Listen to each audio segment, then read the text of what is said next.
It's Jamari. This video is titled "This Was Awful."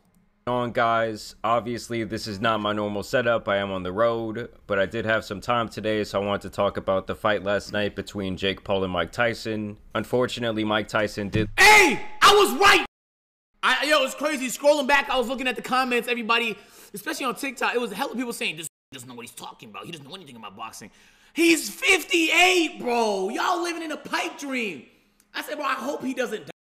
And no cap, word to bro, I got threats. Y'all glazing Mike Tyson. He doesn't know you. I was right. I knew I was right. I'm going to stand on that. I'm still right. Lose by decision, it was a dumb fight. But I am glad there were no knockouts, at least on Jake's part.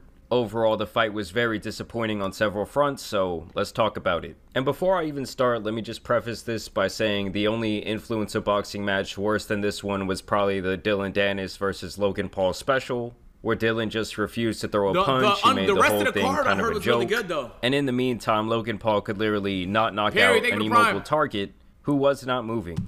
Yeah, like, this is like a common thing nowadays. Like, just be sending deaths. Bro, I was getting deaths for not playing Rust. Seriously. Like, 3 days in, I was getting deaths. The whole thing just turned me off. I'm like, I'm not going out my way for threatening my life. No. I play Rust if I want to play Rust with my friends. I'm not going out. What say he's going to dox my family? You will die in GTA.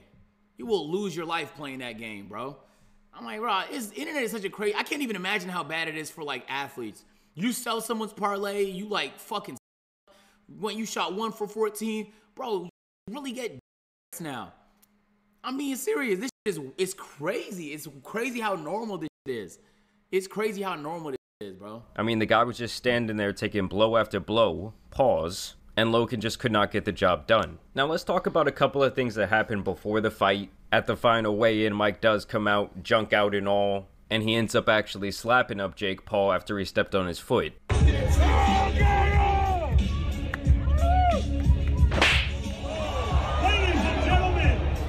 A lot of people thought this was a purposeful tactic by Jake. Some people were saying it was set up. Some people found it strange that Jake kind of crawls up on all fours like a gorilla. I mean, I don't know about you guys, but Mike looks pretty genuinely pissed right there. This is what Jake would say after getting slapped. I didn't even feel it. Y'all think Jake was being racist? Angry. He's an angry little elf. Mike Tyson, I thought that was a cute slap, buddy, but tomorrow you're getting knocked the fuck out. I'm f***ing him up, Burial. I'm f***ing him up. He hits like a It's personal now. It's personal now. He must die. Listen, guys, I don't know if it's the fact that Jake Paul is the first. I want Jake to fight McGregor so bad, bro, but I know he's not going to cut. Like, they said he's not cutting like 40 pounds, bro. It's just not going to happen. He just won't do it. If he was willing to do that, we would have got that KSI fight a long time ago. If he was even willing to cut like 10 pounds, 15 pounds. I think Jake has a 2-fight deal, if I'm not mistaken. Correct me if I'm wrong, chat. So I think he has a second fight with his Netflix deal. He's trying to decide who it's going to be. Damn, this nigga got to the bag, bro. He really got to the bag. First influencer to develop CTE, or if that's just the steroids raging through his body. But Mike Tyson would indeed not die in that ring. Here's what Jake's mom would say after she saw her little boy get slapped. I'm gonna kill Mike Tyson for you. Fucking little bitch. You slap harder than him. What? He's like, remember all those times you abused me, Mom? Then Jake started talking really crazy before the fight, saying, I believe I could beat Mike Tyson during any phase of any part of his career. My guy, if you went into the ring with like a 25 to 35-year-old Mike Tyson, he would have literally flatlined you in 10 seconds. Bro. Like, let's say back in the 80s or 90s, this would be like a popular musician or a popular movie star wanting to box Mike. You know how much back then that absolute killer would have loved to just fuck someone like this up? He probably would have done this shit for free. Before the fight, Mike even had his whole ass out. What's your prediction? I don't want to. I'm so tired of seeing this nigga's ass, bro. Thank you, Dad. Love you. Love you too. Blocked out, we're good. And this was actually a really big foreshadowing because from here on out, the rest of the stream would just be absolute ass. I see? I mean, Netflix claims that they prepared for all the traffic coming to their platform. It's going to be Netflix's biggest live sports event to date. But the streamer tells us everyone from IT to production has put their all into preparation and will be ready to combat any and all technical issues that may arise. Well, basically, like 500 million people were watching this fight at once. What? Or I guess I should say they were trying to watch it because they were just staring at a buffering screen. I was actually down in the lobby of this hotel last night trying to watch the fight with like a little crowd of people. And this motherfucker was back there trying to load up Stream East on the side, okay? He had a laptop. I mean, this is how sad it got, guys. At one time, Antonio Brown was streaming the video on Twitter, and you had 6.6 million concurrent viewers watching. Keep in mind, this is a view from the actual stadium. You know, there at AT&T, they got the big old Jumbotron, so someone just set up a phone there, and he collected all those Twitter shekels. I mean, the fact that one man's phone could handle a 6.6 million viewer live stream, but Netflix was apparently totally unprepared. Nah, you know who's gonna, yeah, bro, AB, bro, yo, say hello to your lawyers, my nigga. Bro, this nigga was streaming to 7 million people when I saw it. He's fucking insane, bro. There's no way he doesn't get sued. There's actually no way. Because if he had like a 10,000 niggas in there, not the end of the world. Maybe they let him go. But 7 million? They about to take all this nigga's NFL money, bro. That's one of the boldest things I've seen a nigga do. Since that one time, I'm not going to mention the name, streamed the Super Bowl. Yo, it's been a while since we've seen some crazy shit. Coyote, thank you for the prime. Welcome to the agency, bro. God damn. For this traffic. It's just hilarious. This is not the first time this has happened for Netflix when they've tried to put on a live event. People anticipated they might even buy Netflix just to view this one event. And then the shit doesn't even work. When it comes to actual boxing, it was a snooze fest. Mike's legs got wobbly around the third round. I think he was pretty gassed. And at the end, it really just seemed like Jake, just out of pure respect, was not going to knock this man out. He was kind of just giving him jabs, kind of securing the win. I think Mike only threw like 85 punches total or something like that, and very few of them connected, this being one of them. And I'm not really seeing that much power behind that punch at all. As you guys can see, Jake remained relatively unfazed. I wish so bad that someone would just sleep this guy. He keeps calling out Canelo. Listen, Canelo, I know you're like a charity man. I know you like to do things for the local community. I mean, you could put some serious philanthropy on your resume by I want to know what y'all think, because during the post-game conference, Jake was like, Canelo needs me. What's y'all thoughts on that, bro? I know as a fighter and a boxer, like, obviously Canelo is world-class and Jake is just like an influencer boxer. But Jake does have a Netflix deal of death, where he's handing out tens of millions of dollars to the nigga he's fighting. Does Canelo make more than tens of millions during his fights? Even if he doesn't, I wouldn't require that as need. Or do you think Jake is just trying to bait the nigga? Yes, he does. All right, we need someone to come in and do this for UFC fighters. There's no way the top of the top boxers are making like $50 million a fight and shit like that. $30 million a fight, $20 million a fight. And the UFC fighters is making a few million. There's no way. There's no way. We know their names. That's so crazy. Getting this motherfucker out. And this is how you know this shit was so fake. At the end of the fight, you know, Jake was bowing down to him for about 10 seconds there. I hated this. And I wish that Mike would have just taken this moment right here and just teed off on his head, like when you're in T-ball and the ball's just sitting there. All you gotta do is swing. And you know, Mike, time after the fight. Looks like he kind of thought about it. Oh, wow. It's respect. Fuck respect, nigga. It's competition. That's the guy you're trying to knock out. The clock is still on, which means there's still more fight to be had. Fuck that respect shit. The respect is tapping a nigga glove at the start of the round, not bowing to a nigga mid-fight. But instead, he sticks out the hand. Okay, we're looking at a new era of Mike Tyson. And sadly, you know, when it comes to his physique, I thought that Mike looked pretty good. That they didn't try during the fight. He was training really hard for this fight for close to over a year. Jake did it. But sadly, guys, Father Time ends up coming for absolutely everyone. This man is almost 60 years old at this point, and he really just could not last. His best chance was just to go like all out for the first probably 2 or 3 rounds and just totally gas himself out and maybe try and get the knockout, but it really just wasn't happening, and it was pretty apparent very early on in the fight. Here, Jake Paul praises Mike. He says he's the GOAT. First and foremost, Mike Tyson. This is a good time to show respect. It's such an honor. Let's give it up for Mike, bro. He's a legend. He's the greatest to ever do it. Obviously the toughest, baddest man on the planet, so it was really tough, like I expected it to be. So there, Jake's just showing some respect. After the fight, you obviously got Logan standing around in the background trying to get his airtime. You know he always tries to make these situations about himself. And when Mike tells him, hey, I want to fight you too, Logan, this is what Okay, I know nobody liked Logan Paul, bro, but he didn't make the situation by himself. Mike Tyson brought his name up. He didn't, like, butt in and take the mic. Logan says, Logan, I think he said you might be next. Motherfucker, I'll kill you, Mike. He just now, I won't lie. I think even like a 60-year-old Mike Tyson might beat up on Logan. Oh my God, let's stop this, bro. He's 58. He's not beating. Why do we have to do this again? Bro, please someone stop Mike Tyson from fighting before he dies, man. This is a combat sport. Niggas can die, bro. And it's not worth $20 million. It's not. Please, someone stop the nigga Mike, bro. He can't fight no more, bro. Logan Paul. Not that I want to reopen Pandora's box here, guys, but this guy couldn't even knock out Dylan Dennis when he wasn't even moving. You know, when it comes to Jake, at least he has all those knockouts on his resume. It might not be the most impressive fighters. But for Logan, it's like, bro, you never even won a boxing match, okay? You lunchly, business, man. Whooped your ass multiple times. After the fight, Tank Davis would post this on Instagram where he says, to the bozo that shared the ring with Mike, you a whole bozo for this, and you didn't get the job done, shithead. Here, Jake would confirm to Gervonta wants that fight.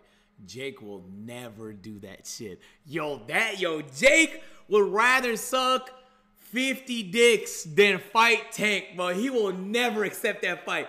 Yo, I don't give a fuck what weight class this nigga wants. Tank could meet him there and he still wouldn't accept that fight. Bro, he would never. He would fucking never, nigga. Yo.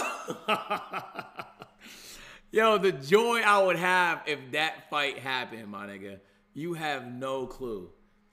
You have no clue. To a reporter that he was apparently taking it easy on Mike once he saw those legs get a little bit wobbly. At any point, did you start to take your foot off the gas just a little bit because you noticed he was tiring out? Yeah, definitely. Definitely a bit. I wanted to give the fans a show, but I didn't want to hurt someone that didn't. So, okay, this is what I think, and I know I'm right. Make it an exhibition. They fought to make this a pro fight so that it counts on both their records. But when it's a pro fight, I expect serious competition. I don't expect you to put your foot off the gas because you care about his health. That's what I expect from a fucking exhibition, which is what it was before y'all niggas changed it. So y'all made it a pro fight for the bread, but y'all treated it like an exhibition. That's not fair, bro. You set an expectation, and that's why niggas was disappointed. And that's facts. And I'll be honest, if we spent $80 on this shit the way we did for the John Jones fight, niggas would be up in arms, realistically. The only reason why people accepted it for what it was because it was on Netflix. A lot of people already have. If you don't have one, your friend got some Netflix shit. You just went over to their crib and you watched the fight for the free ski. That's the only reason niggas wasn't seriously tight. And I still seen people tight about the shit. Yo, Gib, thank you for the 6 months. Need to be hurt. I mean, yeah, honestly, last night, if he would have just, brutally knocked out Mike Tyson, I mean, he might have gone down in history as the biggest douche of all time, and he's already, in the running for that, but... Did you feel Mike's power at all? No. He hit you with one, and you gave him the tongue. But it didn't actually hurt. No one's punches have, really hurt. I got buzzed a little bit against Tommy Fury, but that's about it. This was early in the fight. People were saying, oh, Mike still got it Matrix, thank you for the This jab right there that really knocked Jake back. I don't know how Jake claims that this punch cannot have affected him. That's that power we wanted to see. Ooh. Other people were saying, yo, this fight had to be rigged. This is nothing like what Mike looked during his sparring sessions, during his training footage. I genuinely think I think the guys making this tweet are just a little not all the way there in the brain. They're a little slow, chat. Realistically. Bro, what do you mean? In the sparring footage, the guy's not moving. He's in the corner. The issue Mike Tyson had all fight was closing the gap because of Jake Paul's range. If Jake just stayed in the corner and Mike can peekaboo him, he would have done this.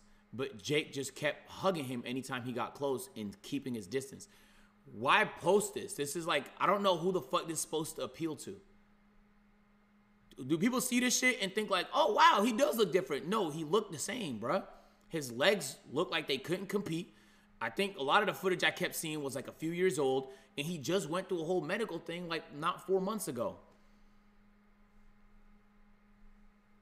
Mike can't fight the way he used to fight.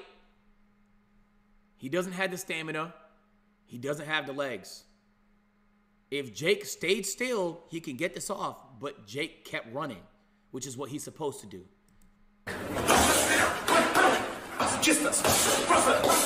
I mean, obviously there's a big difference between going through practice and going into the actual game. I'm sure other people out there who have played sports, not even boxing, but really like... Look at how big his fucking hamstrings are.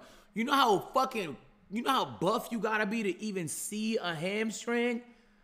Holy.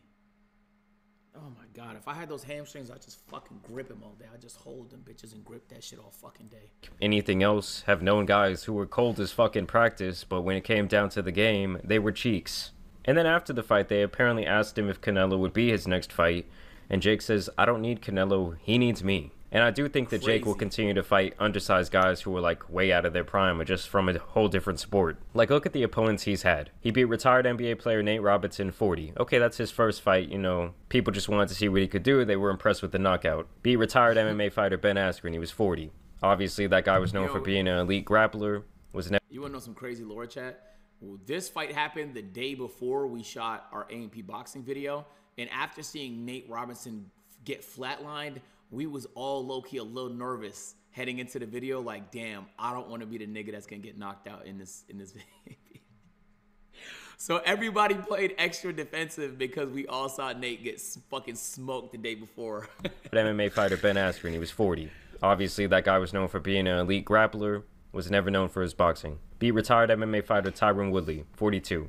Now, Tyron was known for striking in his UFC career, but obviously, like, the striking in UFC, does it always translate well to boxing?